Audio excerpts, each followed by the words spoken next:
What's going on, guys? Hope you're all doing well. Now for today's video, I wanted to talk about a crocodile movie. Specifically, what I consider to be the most popular crocodile film ever made, Lake Placid. Now, this is a film that came out alongside a ton of other animal attack movies in 1999. I've already covered Komodo, but there was also King Cobra, Deep Blue Sea, and this movie, to name just a few. Now, Lake Placid is an interesting one out of this lot because it's a movie that has garnered a lot of attention for not only being about a giant crocodile, but it's got actors like Bill Pullman, Oliver Platt, and even the late great Betty White rounding out its cast. The film had a similar poster to Deep Blue Sea and even featured special effects from the legendary Stan Winston, who has been a regular occurrence on this channel for some time now. So everyone has pretty much heard of this movie, and even if you haven't seen it, you'll probably be aware that it got a ton of made-for-TV sequels that premiered on the Sci-Fi Channel, which ultimately led into a crossover with Anaconda. And if you didn't know that, well, you do now. Now you see, the first movie was directed by Steve Miner, the man who helmed Friday the 13th Parts 2 and 3, as well as Halloween H2O. It told the story of a mysterious incident in Maine's Black Lake where someone has been bitten in two by an unknown animal. A woman and later on a man go out on the lake in order to investigate what eventually gets revealed to be a 30-foot crocodile killing spree,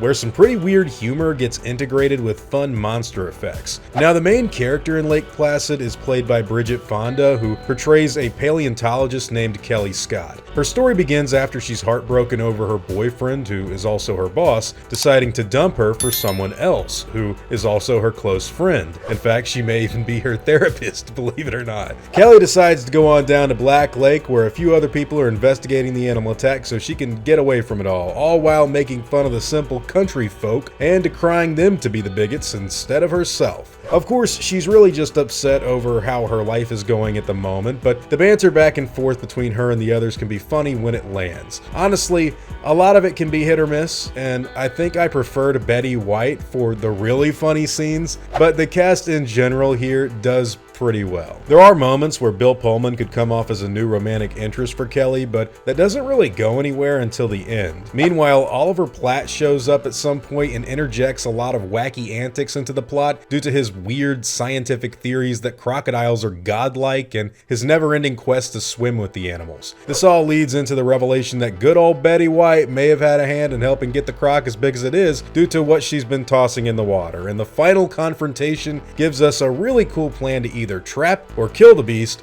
with elaborate planning. Now, one thing I gotta say right off the bat about Lake Placid is that the movie has a really cool animatronic effect. Stan Winston was fresh off of his work from both the Lost World Jurassic Park as well as The Relic, and he was bringing his A game to this movie too. You don't really get to see the robotic croc that much in the movie, but there are scenes where it's in the water with the actors, and it just looks menacingly gigantic in comparison to human beings. It moves pretty realistically, and the stuff that happens towards the end with the helicopter is all really cool as well. Apart from this effect, there was also some cool CGI used for the film, and while that doesn't necessarily hold up as well as the robotic effects, it still looks pretty cool for the time, especially a moment where the croc kills a bear. I remember that immediately when I saw it as a kid, and it never left me. I always thought that was really cool. Unfortunately, when it comes to the actual final product of Lake Placid, I think it's really just a little too short and didn't really get any significant themes off the ground to honestly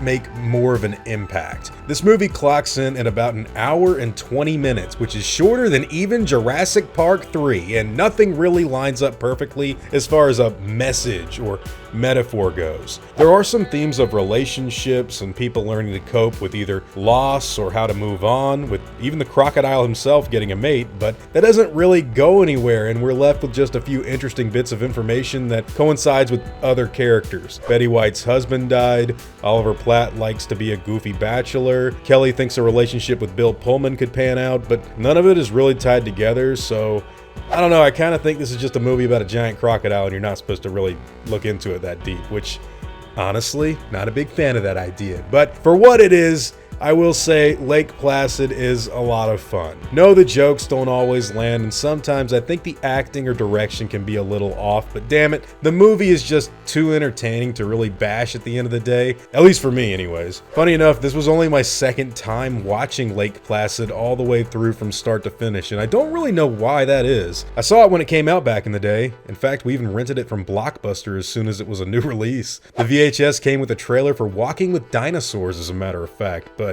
ever since then, I've only seen bits and pieces of it here and there on television or YouTube, which is weird because I liked it when it came out too. I guess I just never really got around to watching it all the way through again. Now, there is a twist at the end of the movie, which I've kind of already given away, but I still think to this day that it's something I'm not the biggest fan of. Mainly because it's a little too much of a comedic joke that could have been extremely cool. The twist is like 5 seconds long, and it includes a one-liner that it pissed me off as a kid, man. I was like, what? You could have done so much more cool stuff with that. The movie's only like 80 minutes. Have more stuff, but yeah, they didn't. Oh well, not like I think it ruined the experience or anything. Other Crocodile movies include Tobe Hooper's 2000 film simply titled Crocodile, as well as films like Primeval and Rogue, the latter of which my friend Jack Ewens really loves a lot. But as far as the public is concerned, Lake Placid is definitely the most recognizable and memorable of the bunch. So if you're looking for a thriller comedy about a giant Stan Winston effect eating people and animals in Maine,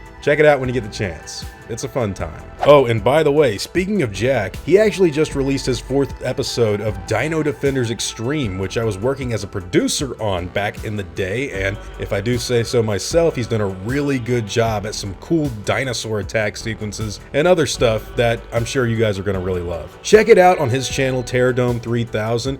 You should really start from episode 1 and work your way up, but I think you guys are gonna enjoy it. With all of that being said, whatever your thoughts and opinions on Lake Placid happen to be, I'd love to hear them in the comments down below.